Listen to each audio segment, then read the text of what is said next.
Hoy, what's up po tayo at binabati muli namin kayo ng mapagpala at matagumpay na umaga po. Araw po ng Sunday. No? At sa Pilipinas po, yan po ay the Day of the Lord. So muli po at hayaan nyo makapagbigay kami ng maiksing encouragement sa magitan po ng exhortation about the Word of God. At magkaroon po sana tayo ng pakinig upang sa ganun ay mas lalo natin maintindihan kung yung gusto ng Lord sa bawat isa po sa atin. Kaya sabi po natin, it is not a matter of listening, but how you respond to the Word of God.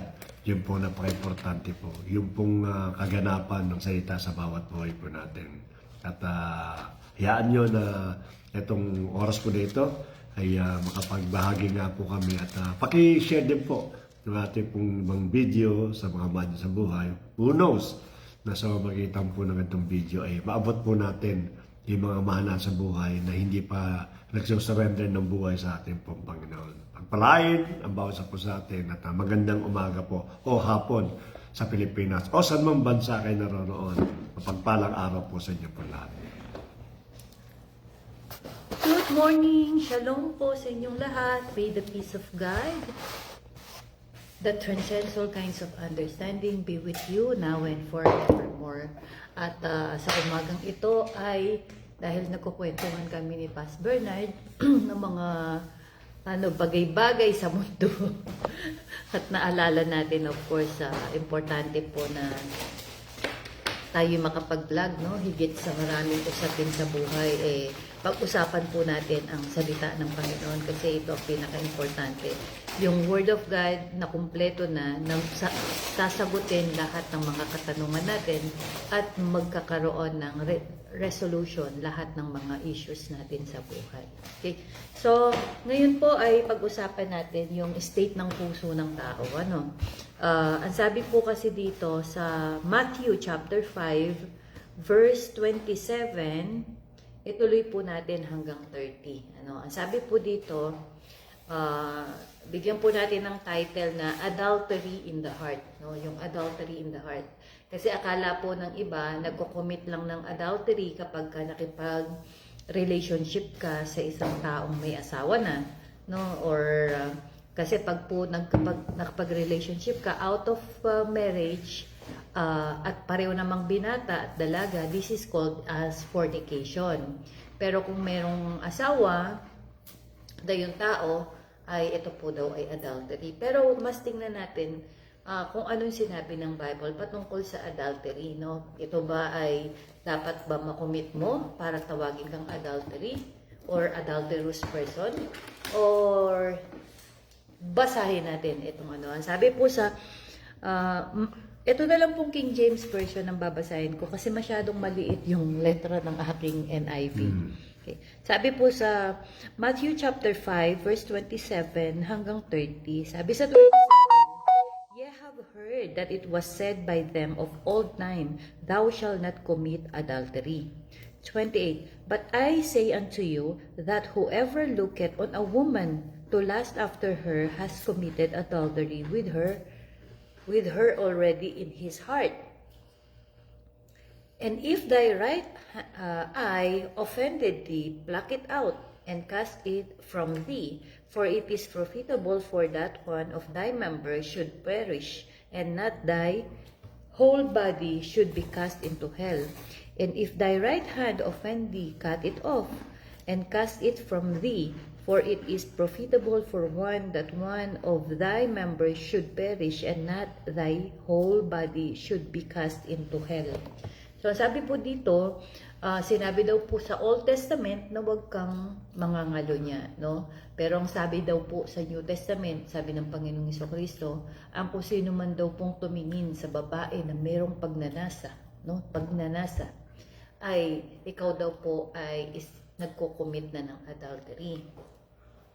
At pagkatapos ang sabi dito, kung daw pong yung mata natin ang siyang nagkukos ng yung pagkakasala, ang sabi niya, tanggalin mo daw, gouge it out, no?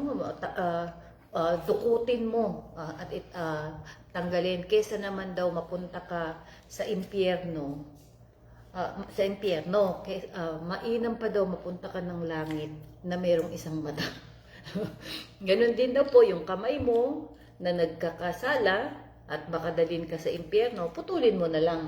So, yun yung sinasabi po dito. Balikan po natin, no? Yung adultery in the heart. So, ang malinaw dito na yung adultery is not just yung nag-commit ka nitong adultery physically. Ito pala, by the heart pa lang, nagko-commit ka na ng adultery.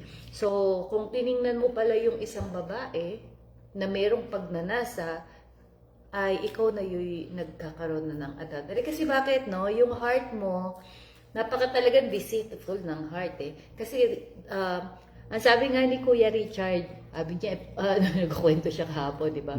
Siyempre pa, sabi niya, lalaki ako eh. Pag may nakita akong maganda o kaya sexy, titingnan ko talaga, mapapatingin ka kasi maganda eh. Pero isang beses lang yun. Pag tiningnan ko pangalawa, eh meron na yung pagnanasa. Yun, kasalanan na yun pa, sabi niya. Which is true naman po. Kapag yung mga mata natin, gusto talaga ng mga bagay na magaganda eh, di ba?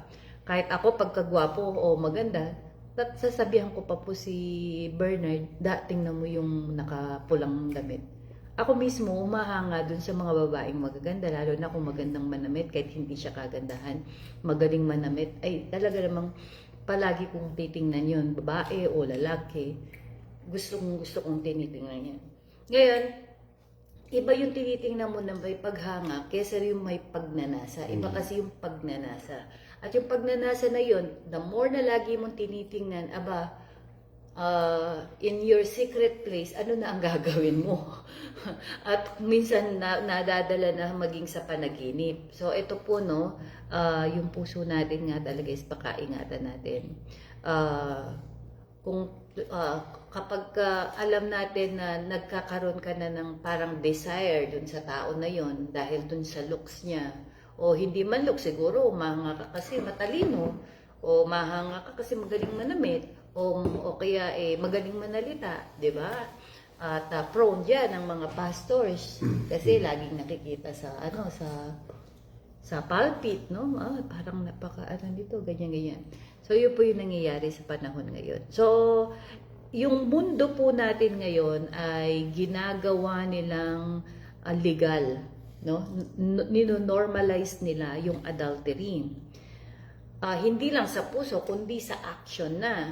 At yan po ay pinopromote ni Satan sa pamamagitan ng mga telenovel, ng mga movies, ng mga celebrity na ina-idolize natin.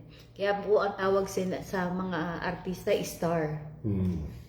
Alam niyo po ba ang mga angel na itinapon ng Panginoon, ang tawag sa kanila ay falling star. No, yung mga kinast out dun sa impyerno. Kaya kung yung mga artista na ina-idolize natin is hindi mo makitaan ng magandang buhay, no, yung iba-iba ang partner, ay mali po ang ina-idol natin. Kasi kung sino ina-idolize mo, magiging ikaw yun. Tama ba? Di ba? Katulad nga po nung yung sa ating pagsamba natin sa Diyos, kung ang Diyos ang siyang sinasamba natin, magiging katulad tayo ng character ng Diyos. So kung sino yung ina-idolize natin, magiging katulad natin siya. Kung ano yung palagi mong pinapanood, yun ay magkakaroon ng, in your subconscious mind, magkakaroon ng buhay sa'yo, magmamanifest sa'yo. So, kung palagi mo pinapanood yung mga kabit-kabit na ito, is normal na. Kaya po sa Pilipinas, parang napaka-normal na no? Samantalang po nung panahon namin, nung panahon nila ng mga magulang ko, ay napaka-grabe talaga. Lahat ng liligawan ng mga kuya ko, talaga namang sisilipin ng tatay ko yan. Ano ba yan? Kaninong anak ba yan? Talagang titingnan ng tatay ko kung anong karakter ng babaeng nililigawan po ng mga kapatid ko. Ganon din yung mga manliligaw sa akin. Talagang chine-check po, no? Ganon ka, Pero, nung nangamatay na yung lolo namin, yung mga tito-tito namin, parang bumaba yung standard ng ng lahi. Totoo po yan, hindi naman po sa minamaliit ko yung family line namin. Pero nakikita na namin na parang sa panahon ngayon, parang nagiging normal na. Ay, normal naman na yan ngayon. Sabi niya, marami nang gumagawa ngayon yan. So, dahil hindi porke marami nang gumagawa at nino-normalize na ng mundo, tama na po yun. Hindi, kung ano ang hindi tama sa Lord ay mananatiling hindi tama. Iyan ay maging normal man sa generation natin, no? Yan ay hindi pa rin katanggap-tanggap sa Panginoon. Napakalinaw po yan. At ito pa ang number 1 na, ikaw muna bago ko sasabihin. Number 1, number 2. Number 1 na form of adultery. Oh, yun! Anong form yun? Sige po, dagdagan po natin. No? At normally kasi, when they compare the adultery in the Old Testament against the adultery of the New Testament, some people, they believe na mas harsh o mas mabigat pa daw po yung New Testament. So, yun ang kanila pong pinapaliwanag. In fact, hindi naman nalalayo tayo sa principle of adultery. Hindi po nawawala po yun. No, yung the principle or the law behind the word adultery in the Old Testament, it is the same application po ito na iginamit po doon sa New Testament. Ay, Pastor, ano pong pagkakaiba ng bilanggit niya sa Matthew at doon po sa Old Testament? Kasi po, if you try to define the Bible by means of dispensation, now, yung time frame, yung time ng umiiral during that time, because it was under the law, noong panahon po ni Moses, when they defined the adultery, which is inyong pong mag-asawa, nag-commit po ng sexual intercourse sa hindi mo asawa, that we call adultery for both men and women. No? Sa iba lang po, iba pang tawag. Ano pa sa babae? Bigamy pag lalaki. Bigamy pag lalaki. Pagka babae po, adultery ang tawag. Adulterous ang tawag po nila. Pero, the same po yun. Kung titignan po nyo, nakipag-shipping sa hindi mo asawa. Yun ang pinakano po doon. So, ano ang pagkakaiba po sa New Testament? Sa New Testament po, it is not under the law. It is under by the grace. Remember, ang sabi po doon sa book of, I cannot remember kung Ezekiel or Jeremiah, us a new law and he will write in our heart so that hindi na raw po natin makalimutan kasi ang ginawa kasi ng Jeremiah, ang ginawa kasi sa Israel ay binigyan sila ng tablet o binigyan sila ng written law, and this time sabi ng ating Panginoon ibibigay niya rin yung bagong batas at isusulat niya sa puso. So that means that the new dispensation will come. Panibagong era, panibago po itong kapanahunan. At yan po yung kapanahunan po ng grace. So, nangyari po, ni-redefine ang tawag po doon. Redefine ang tawag po doon. So, ang sabi po nila, hindi na raw natin kinakailangang mag-commit ng illicit sex or immorality in order to call bigamy or kaya adulterous. So, magitan lang daw po nung lust. And let us remember, hindi po matatawag na lust kung humanga po kayo sa babae. Normal po yan. Halimbawa, Pastor, kasi nakita ko siya, nagandaan ako. Siya ba ay lust? Hindi po. Kaya nga sabi ko sa inyo, yung pong definition ng adultery, the same din po yun.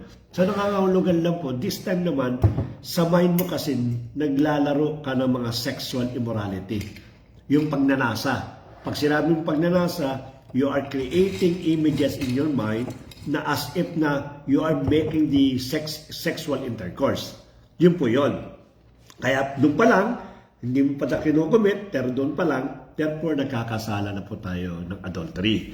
Sapagkat, sabi nga natin, depende sa dispensation. So, ibinigyan natin po ng paliwanag. No? At hindi rin po nababago yung pong prinsipyo behind the adultery. Ano po yun? Kasi minsan po may mga tao kasing, Pastor, matagal na naman po akong divorce.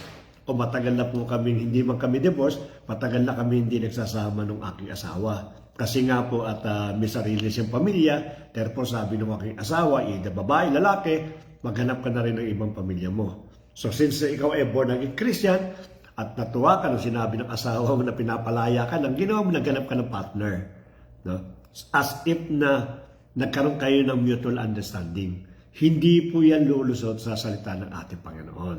Maliwanag po ang Biblia regarding sa definition po ng adultery. The moment na nagkaroon kayo ng mutual agreement or somehow, yung pong inyo pong palagay, kasi matagal na kayong hindi nagsasama mag-asawa, ang ginawa mo, naganap ka ng asawa mo, at talaga namang nagmahalan kayo. No, lalagyan na po natin ng word na nagmahalan. So nagmamahalan kami, therefore meron kaming consent sa bawat isa to use our body. para po magkaroon po ng sexual intercourse, no? Yung pong pinakano po niyan, ginamit ko na po yung consent. Kasi minsan kasi makakala pag walang consent, hindi naman adultery. Ginamit ko na po, ginamit ko na rin po yung word na nagmamahalan, pero let us remember the moment that you commit a sexual immorality or sexual intercourse at meron ka pa pong asawa na hindi pa nadidivorce, therefore, you are guilty of adultery. Hindi ko po sinabi po yan, sinabi po ng Biblia. Basahin ko po sa inyo yung pong nasa Matthew para makita po ninyo kung maliwanag po ito. Sa Matthew chapter 5 verse 32, ito po sinabi sa NKJV, no? But I say to you that whoever divorces his wife for any reason except for sexual immorality. Halimbawa, hindi naman sexual immorality. Nagkaroon lang kayo ng understanding kasi hindi na kayo nagmamahalan. Since hindi kayo nagmamahalan, since wala nang spark yung pag-ibig ninyo, so ang ginawa ninyo, mutual understanding, maghanap ka na ng asawa mo, ng partner mo, at maghanap ng ako ng partner ko. Yan ang pinakano, pumayag naman yung babae, kayo lalaki, ang ginawa ninyo, kala ninyo nagkaroon kayo ng freedom. Yan ang pinakating. Ang assumption po natin, madalas yan po ginagamit po natin, di ba? Especially tayo mga OFW sa bansang Saudi Arabia. No, be careful. Be careful po. Sapagkat ang sabi po rito, except for the sexual immorality, causes her or him to commit adultery, and whoever marries a woman who is divorced, commit also adultery. Divorce na po yan. No? Pero nag-asawa ka o nagsumiping ka sa ibang babae, you commit also adultery. O yung babae po nag-commit po siya ng adultery. Mahigpit po kasi ang Panginoon when it comes to the marriage. No, pinakano po natin. Of course, sa ating pong physical world, may mga batas po na pinapayagan. Pagka ikaw po divorce, pwede ka na mag-asawa. Legally, pwede ka mag-asawa. O ikaw separated legally, pwede ka po mag-asawa. But when it comes sa Bible, maliwanag po ito. Kaya nga ina-advise po namin sa counseling, sa marriage counseling, na bago ka mag-asawa, you have to think not 10 times, but 100 or even 1,000 times. Kasi po forever po yan. Yung vows ninyo sa Panginoon, it is forever. It is tie up ng words po ninyo, hindi doon sa napapangasawa mo, kundi sa pating Panginoon. Pag sinabi mo through thick and thin, through health and wealth, sabi po doon, through death, till death, not do us part.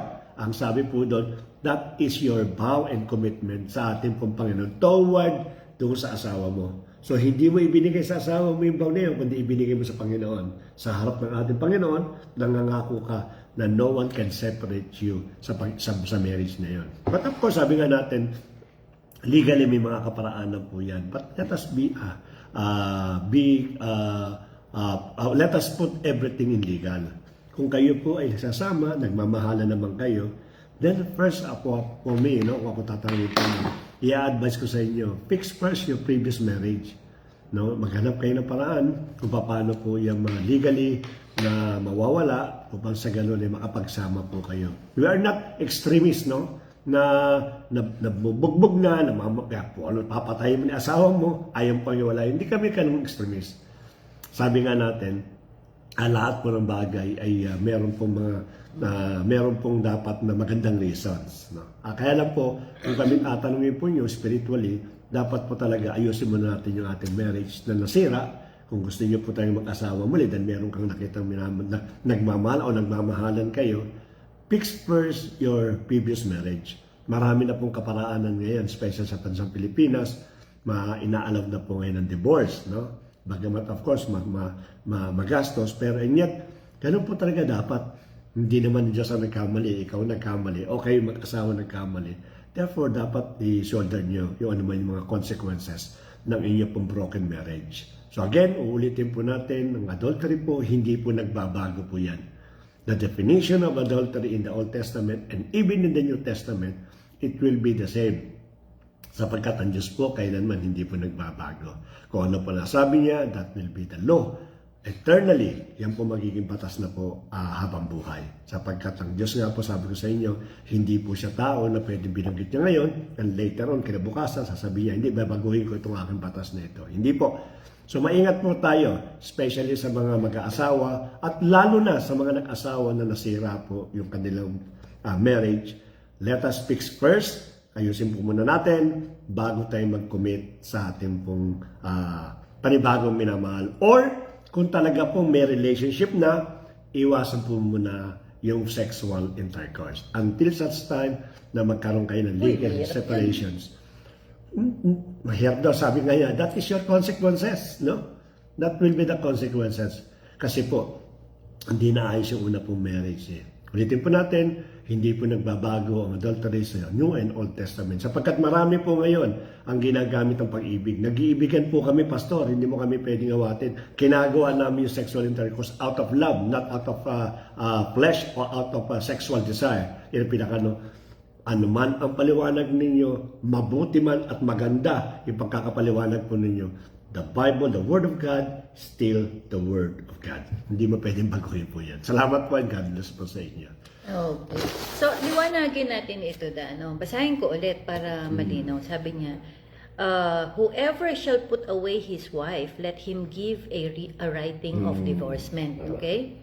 But I say unto you that whoever shall put away his wife, saving for the cause of fornication, causeth her commit adultery.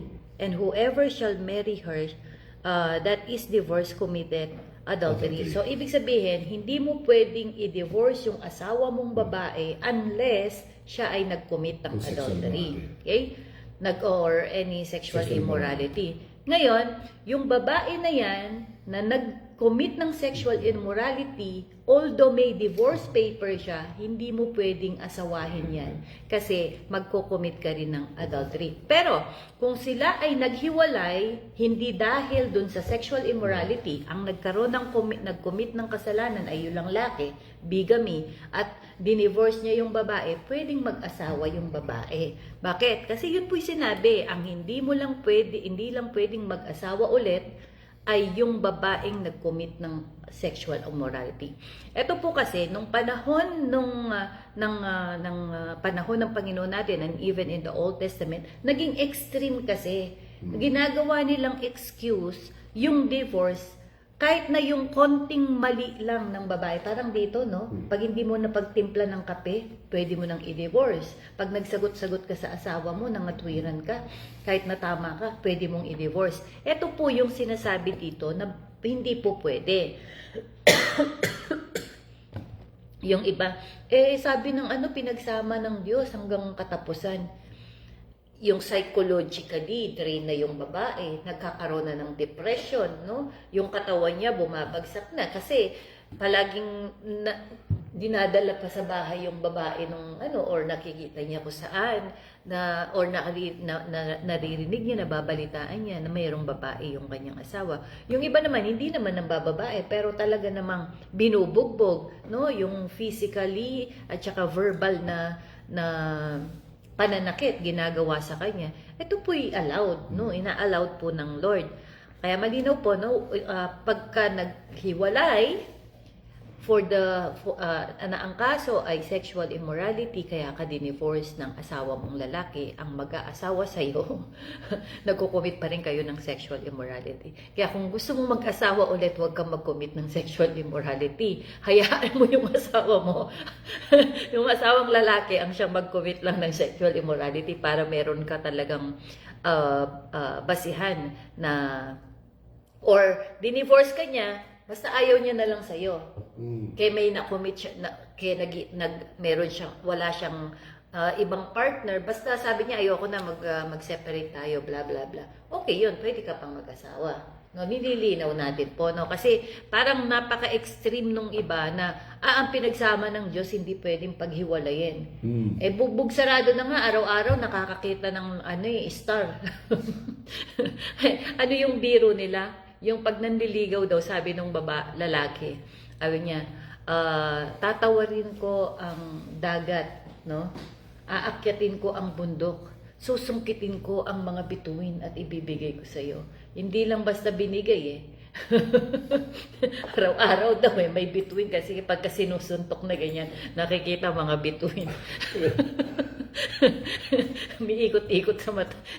So, yung biro po nila, no? So, ito po napakalinaw, no? Ang adultery po, ay nag-uumpisa sa puso, no? Magkasama man kayo ng asawa mo, malambing man kayo sa isa't isa, pero meron kang desire sa ibang tao, yun din ay nagkukos ka pa din ng sexual immorality. At ano po yung sinasabi kong number 1 na adultery na ginagawa ng mga tao ngayon, even in the Old Testament, na tinawag ang bansang Israel na adulterous people, no? Adulterous nation. Kasi sila ay sumamba sa ibang mga Diyos-Diyosan. Katulad po sa panahon natin, as a church, we are bride to Jesus Christ. So kung meron po tayong ibang sinasamba ng mga Diyos-Diyosan, no, meron tayong mga ibang mga idols, no, mga God na tinatawag, God of money, si Mammoth, o God ng lust or whatever, no, kung ano man yung nagiging God natin sa buhay natin, then nagko-commit pala tayo ng adultery, no? Hindi lang pala ang adultery is yung lust mo for someone, no, or yung sexual intercourse mo for someone. Ang adultery na pinakamalalim pala is yung adultery natin sa Panginoon, yung merong kang sasambahing ibang Diyos. Kaya ang tawag po sa kanila ay adulterous nation, kasi sila'y bumaling sa ibang mga Diyos-Diyosan, Diyos ng ibang mga nation. Kaya tinawag silang adulterous. So, pakaingatan din po yung ating puso, no? Baka po ang parang tinuturing na nating mga asawa or mga Diyos ay yung mga trabaho natin, o yung kung sino man ang ina-idol natin sa mga Hollywood or kung mga pelikula, basta kung mga artista na yan, no? At kung ano-ano pa po. Ito po, pakabantayan po natin yung puso natin. Kaya po, ito yung state of our heart. At bukas, pag-usapan natin yung state ng puso natin when it comes to secret. To our enemy, okay? To our enemy. So, sige po, yan na po muna para hindi po masyadong mahaba ang ating vlog for today. Palagay ko malinaw naman na po sa atin na kung sino man po, but of course the Lord is very graceful and merciful. Kung sino man po yung nag-commit ng ganitong mga pagkakasala, no, in the past or currently na nangyayari sa buhay natin, the Lord is merciful and graceful. Just repentance, no? Yung repentance po ay hindi lang yung nagsorry ka, ay nagkasala ko. Pero after nun, tinutuloy-tuloy mo pa din. So that is not repentance, no? Ang tunay po na repentance is yung nalaman mo nagkamali ka at humingi ka ng patawad sa Panginoon, and then you change your heart, no? Hindi mo na yun gagawin. Kung currently nasa relationship ka na hindi tama, then you have to separate from that. Kasi yun ang sabi po ng Word of God, no? We are not judging, but the Word of God, kailangan po natin siyang ipahayag. And we cannot sugarcoat the Word of God. Kung ano po yung sinabi ng Lord, yun po yung sasabihin natin. Kasi bakit? Marami pong napapahamak ngayon, maging mga sinasabing Kristiyano, dahil sinusugarcoat ng mga pastor. Bakit? Takot po sila kasi mawalan ng member. Pero po tayo dito sa iglesia natin, we don't sugarcoat ang mga word ng Lord. Kung ano yung ibig sabihin, kung anong gustong iparating ng Panginoon, kung ano yung dapat na ginagawa po natin, yun po talaga dapat ang ating ituturo. No? Masakit man. But of course, syempre, no? Bago po pinaaral namin yung salita ng Diyos, first po tayo nagmi-minister sa sarili natin. So, we first chine-check po natin yung puso natin. Siyempre, no, tuturo ko to, ako ginagawa ko to, nakakaya naman sa Lord yun. So, yun po yung sa atin, we first minister to ourselves, para po pag biniminister po namin sa mga kapatiran natin, meron po siyang bigat, may impact, because we apply it to ourselves. Yung baga, nagmi-mirror muna yung Word of God sa bawat isa sa amin, ng mga nagtuturo, and then sa mga taong makikinig po sa amin. So, yun po yung maaasahan ninyo sa iglesyang ito. mga kapatid, we will not sugarcoat. No? Masaktan na po ang dapat masaktan kung yan ang kaparaanan ng Lord upang maitama at makalakad tayo ng naayon sa kalooban ng Panginoon. Because yung paglakad sa salita ng Lord ay is a form of obedience. And when you obey, sabi niya, if you are willing and obedient, you will eat the best of the land. So if you want to experience blessing in life, you have to be obedient. Although, no, sabi niya, namatay si Jesus Christ, tinanggap ko siya lahat ng blessing. Yeah, true. Pero merong if. May pasubali, no? Kailangan po natin to obey the word of God. Kasi yung di ba sinabi, if you abide in me and my word abide in you, ask anything in my name and it shall be given unto you. So meron po munang if, no? If you abide in the word. So sinusunod po ba natin dito patungkol dito sa word ng adultery in the heart, no? Are we committing this physically or by the heart? So check po ourselves para po yung blessing ng Lord ay patuloy na dumaloy sa buhay natin. Continually mag-pour out yung blessing ng Lord at maging pagpapala po tayo sa mga taong nakapaligid sa atin. We are not just parang hearer of the word, but we are doer of the word. At sa mga preacher po, no, kaming mga nagtuturo, hindi lang po kami talk ng talk, kami po ay walking the talk dapat. Ayan. So, sige po. Again, good morning. Good morning, Kuya Jomel, Ate Nemia, at kung sino man itong nasa JTGIA, siguro si Kuya man ito. Opo, tama po yun na nakaligtaan naming sabihin. Kapag namatay na yung asawa, ayan, legal po, no? Isusunod ko sana. Legal na po na pwede ka nang mag-asawa. Huwag mo naman pong ipagdasal na mamatay na yung asawa mo para magkaroon na kayo ng magsama na kayo nung kung sino mang minamahal mo ngayon. Ayan po ay isang form of adultery din. Ayan, so sige, good morning again and Daddy, bless you. Yan, sige po. At actually, idadagdag ko po sana po yun. Tama po yung kung sino man yung nag-comment na si Kuya Manny, no? Pag namatay na po yung pong partner, babae man o lalaki, it means that you can now getting remarried, ang pinakano po ito. But let me also emphasize na baka ako nagkaroon ng konting confusions. No? Nung sinabi ng ating Panginoon, nung sa Mark, yung binanggit po niya na sino man daw yung mag-isip sa pamamagitan lang ng isipan ng commit adultery, is still under the law, dispensation of law. Nasalo pa rin po yan. Because the Lord Jesus Christ, when He ministered, siya po ay under the law, dispensation of law. And this is the reason why He was subjected to the question of Sabbath day, yung mga tinatanong sa kanya ng mga Pariseo, which legal o law of God. No, hindi sinabi, sandali, hindi na effective yan sapagkat under, because it's still under the law. Yung pong under po, yung dispensation of grace happened when the Lord Jesus Christ ascended in heaven. Noong na siya po umupo na sa right hand of the Father, that is the grace started because He already completed yung pong kanya pong task. So maliwanag po, no? Second, na muna niya yung law. Opo. Second is that yung po kasing legal na sinasabi po natin, yung pamamagitan po ng papers by the law, by the court, no? Na nagkaroon po ng separation. Let us remember, hindi po iyan mag-alter o magpapalit doon sa spiritual law ng ating pong Panginoon. Bagamat ang sabi nga po namin, you can remarry. Wala pong problema po doon because you are legally separated. Sa mga sayang sabi natin, bago tayo mag-asawa muli, ayusin po muna natin yung pong divorce doon sa unang asawa po natin. No, but again, sasabihin nga natin, even though it is legally separated, civil, no, base yan sa batas po ng bansa. Ano pong bansa. But again, yung accountability po natin regarding po the spiritual law ng ating Panginoon, hindi po pwedeng ibaliwala po yan. Yun po ini-emphasize po namin. Kaya nga ulitin po natin, ang pag-aasawa po ay dapat iniisip ng maraming beses. Sapagkat yan po ay permanente sa pinakano po doon. But again, ino-honor po ng Lord kung ano man ang batas ng bansang Pilipinas o ibang batas po ng ibang bansa concerning about the divorce, concerning about the separations.